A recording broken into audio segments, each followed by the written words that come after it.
ସମ୍ପୂର୍ଣ୍ଣ ମୋ ଫେଭରରେ ବର୍ତ୍ତମାନ ମହଲ ଅଛି। ସବୁ ଜାଗାରେ ଘାସିରାମ ହେଉଛନ୍ତି। ମୋ ପାଇଁ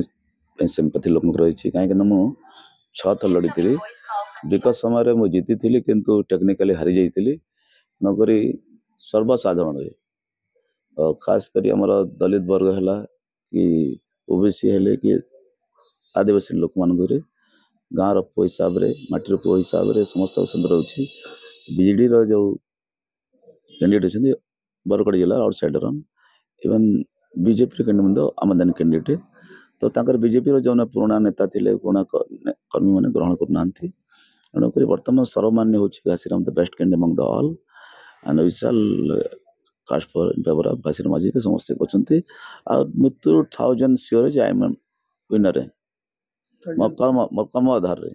कौन से कास्ट क्रिटेरिया हिसाब नहीं मत कर्म कर 40 वर्ष अनेक लोग किंग मेकर सजिली जिले आज 40 वर्ष है अनेक बड़ काम कर कृषि विषय काम कर मंडी व्यवसाय काम कर एजुकेशन हेल्थ रे काम कर भ्रष्टाचार विरुद्ध काम कर तार जल धारण सुनाबड़ा काम कर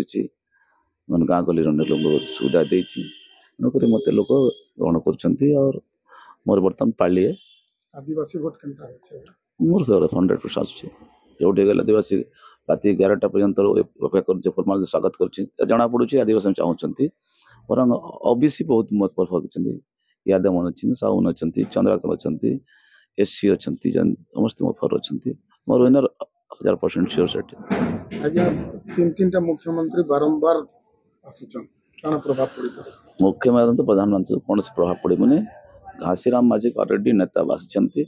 मोठार बेस्ट कैंडिडेट आउ कई नहांती जदि जदि ना समस्त भाग्य खराब है किंतु निश्चित मत वोट देवे लोक अलरेडी डिसाइड कर भोट जितबे आशा अछि मोर विकेट मुझे कम से कम 30,000 वोट ऊर्ध जितबी जितने ज्यादा पाइबे अधा मन कर 2 लाख कास्टिंग 1 लाख मुझे पाइबी।